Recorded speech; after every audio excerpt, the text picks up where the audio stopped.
হরে কৃষ্ণ। মোহিনী একাদশী মাহাত্ম্য। পূর্বপুরাণে বৈশাখ শুক্লপক্ষের মোহিনী একাদশী ব্রত মাহাত্ম্য বর্ণনা করা হয়েছে।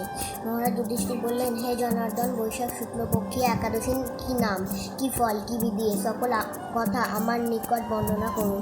উত্তরে ভগবান শ্রীকৃষ্ণ বললেন, হে ধর্মপুত্র, আপনি আমাকে যে প্রশ্ন করেছেন, পূর্বে শ্রীরামচন্দ্র বশিষ্ঠের কাছে এই একই প্রশ্ন করেছিলেন।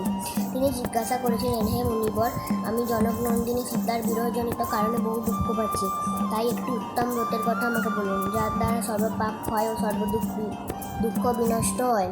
এই কথা শুনে বশিষ্ঠদেব বললেন, হে রামচন্দ্র, তুমি উত্তম প্রশ্ন করেছ। যদিও তোমার নাম গ্রহণেই মানুষ পবিত্র হয়ে থাকে, তবুও লোকের মঙ্গলের জন্য তোমার কাছে সর্বশ্রেষ্ঠ পরম পবিত্র একটি ব্রতের কথা বলছি। বৈশাখ মাসের শুক্লপক্ষী একাদশী মোহিনী নামে প্রসিদ্ধ। এই ব্রত প্রভাবে মানুষের সকল পাপ, দুঃখ, মোহজাল অচিরেই বিনষ্ট হয়। তাই মানুষের উচিত সকল পাপ ক্ষয়কারী ও সর্ব দুঃখ বিনাশী এই একাদশী ব্রত পালন করা। একাগ্রচিত্তে তার মহিমা তুমি শ্রবণ করো। এই একাদশী শ্রবণ মাত্রে সমস্ত পাপ বিনষ্ট হয়। নদীতে সরস্বতী নদীর দ্বারে ভদ্রাবতী নামে এক সুশোভনা নগরী ছিল। চন্দ্রবংশজাত দ্যুতিমান নামে এক রাজা সেখানে রাজত্ব করতেন। সেই নগরীতে ধনপাল নামে এক বৈশ্য বাস করতেন। তিনি ছিলেন পুণ্যকর্মা ও সমৃদ্ধশালী ব্যক্তি। তিনি নলকূপ, জলাশয়, উদ্যান, মঠ ও গৃহ ইত্যাদি নির্মাণ করে দিতেন।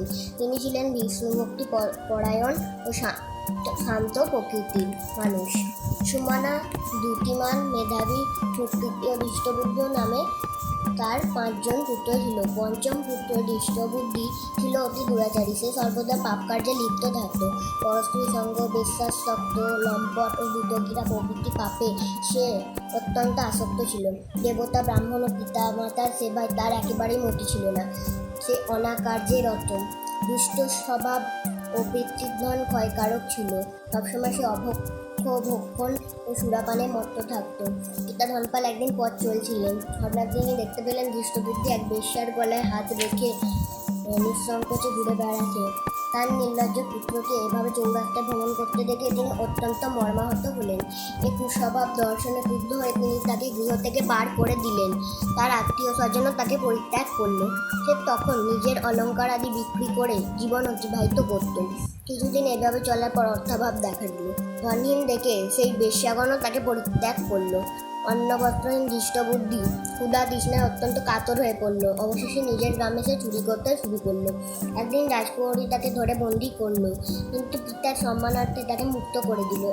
এভাবে বার কয়েক সে ধরা পড়ল ও ছাড়া পেল, কিন্তু তবুও সে চুরি করা বন্ধ করলো না। তখন রাজা তাকে কারাগারে বদ্ধ করে রাখলেন। বিচারে সে কষাঘাত দণ্ডভোগ করল। কারাভোগের পর অন্যান্য উপায় দৃষ্টবুদ্ধি বনে প্রবেশ করলো। সেখানে সে পশু পাখি বধ করে তাদের মাংস ভক্ষণ করে অতি দুঃখে বাকুময় জীবন যাপন করতে লাগলো।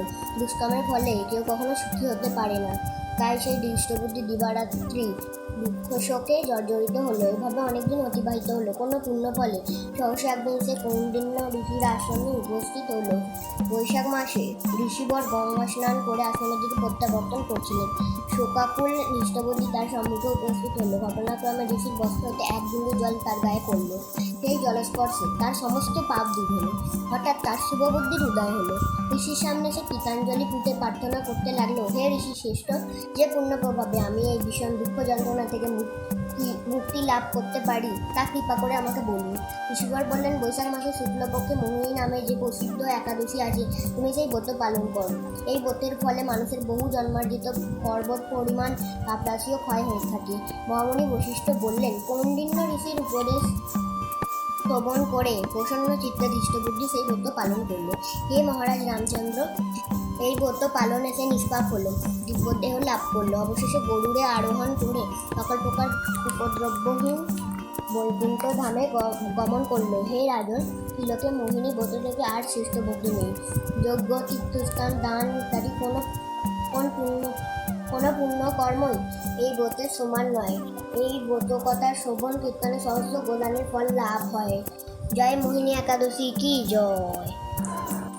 পরের দিন সকালে পারণ 4:55 থেকে 9:20 মধ্যে, এবং এই দিনই শ্রীকৃষ্ণের প্রথম স্ত্রী রুক্মিণী দেবীর আবির্ভাব তিথি।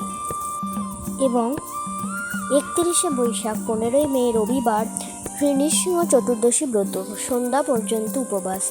অর্থাৎ ভগবান বিষ্ণুর চতুর্থ অবতার শ্রীনৃসিংহদেবের আবির্ভাব এই দিনে ঘটেছিল। সন্ধ্যা পর্যন্ত উপবাস করার পরে অনুকল্প প্রসাদ নেওয়া যেতে পারে, অর্থাৎ একাদশী প্রসাদ। হরি বল।